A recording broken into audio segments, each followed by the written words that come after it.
Alrighty, today's second review, whoops, almost dropped that. Today's second review is going to be Beetlejuice.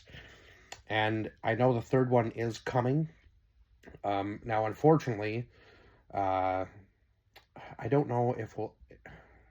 I don't know if we'll get the return of some people in the third one or not.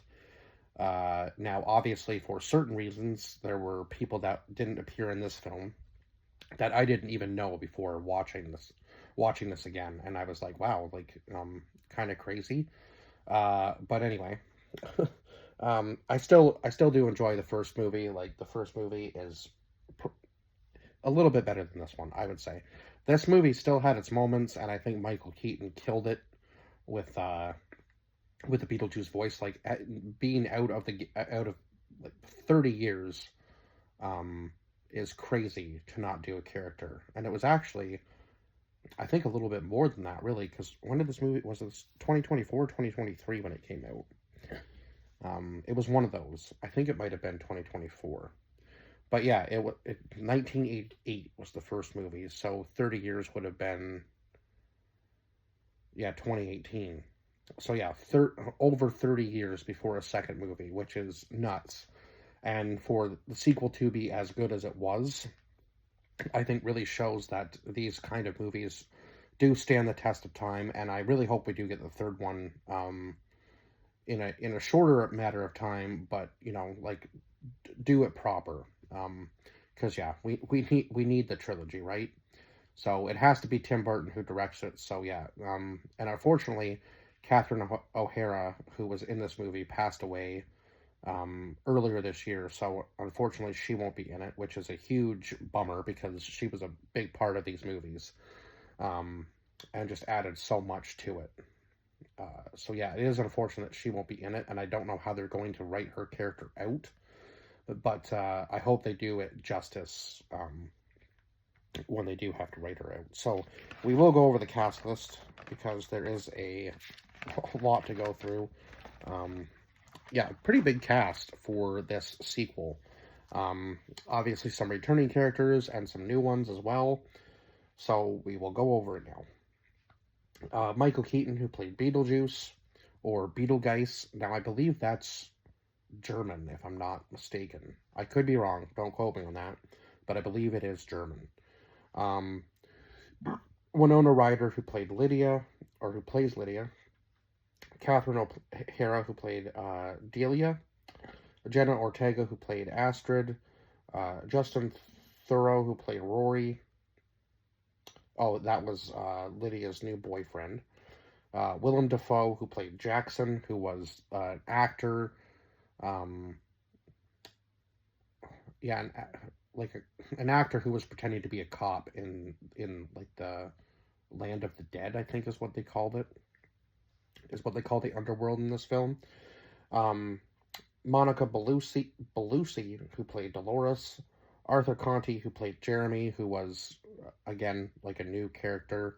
Um, and we'll get into him more because he was just absolutely probably one of the most devious characters in the film for sure. Nick Kelly Curlington. Oh my God, or Kellington, Nick Kellington, I think, played Bob Shrinker. So Bob, who was like one of the Shrunken Head characters, and then they do say all the names of the rest of them, but I can't for the life of me remember them. It went so fast in the end credit scene.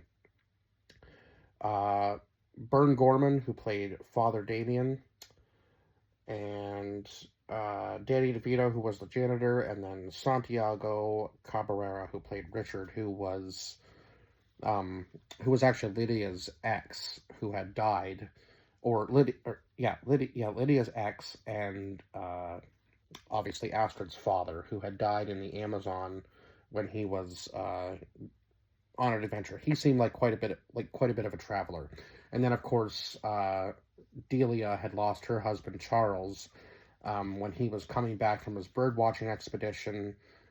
His plane crashed, and somehow he was able to survive that, but then ends up getting eaten by a shark. So what a way to be written out of the movie, right?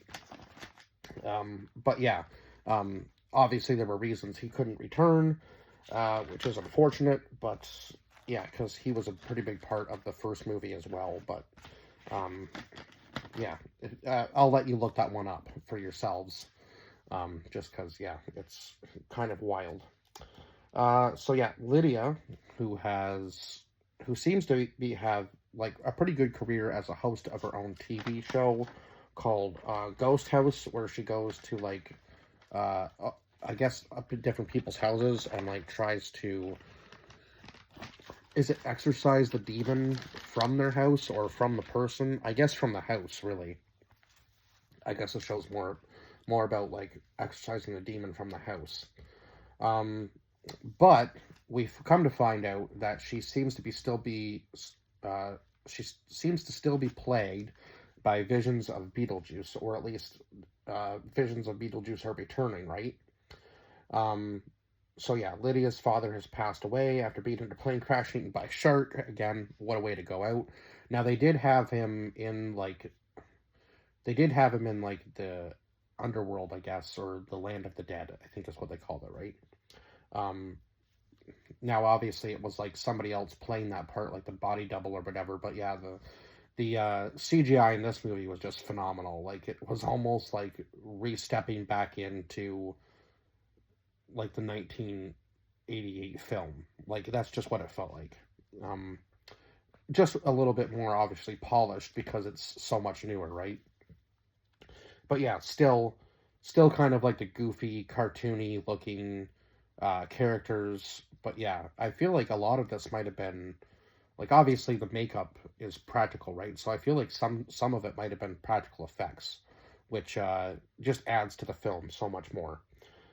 So the janitor ends up resurrecting Dolores, and Dolores is now hunting Beetlejuice because Dolores was Beetlejuice's, I believe, first love. So I guess he kind of like fell in love with her, like love at first sight sort of thing. They got married, had a regular wedding where they bit the heads off of a chicken and sacrificed a goat. And then, of course, he finds out that she was into witchcraft and she was trying to poison him and kill him. So he takes her life first and yeah, I guess like chopped her up into pieces with an axe. And when she is resurrected here by the janitor, she puts all the pieces of herself back together. Um, so Lydia ends up tying a knot with a new boyfriend, Rory, and then soon after that, Rory ends up bringing Beetlejuice back. Of course, it's because he doesn't believe Lydia. Like Lydia does sound a little crazy when she's talking about it, saying how Beetlejuice was this demon that terrorized her when she was a teenager. Tried to like tried to trick her into marrying him right when she was just a teenager, which is absolutely absolutely crazy.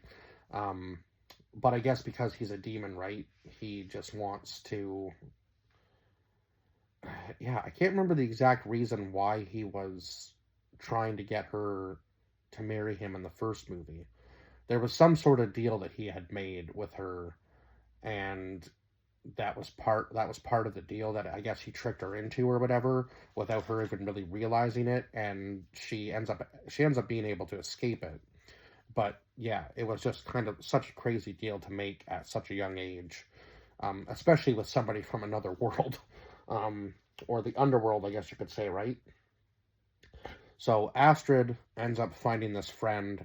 She kind of like runs away from home a little bit after, of course, Rory and Lydia say that they're going to tie the knot. Like Astrid has like no interest in even being like around Rory. I think she kind of thinks that he's like a pretty bad guy, which we do find out at the end, right? That he wasn't in it for the love; he was in it for the money. um, so she finds this friend who seems to be fairly normal compared to like her kind of crazy life, and just being kind of smothered and kind of kept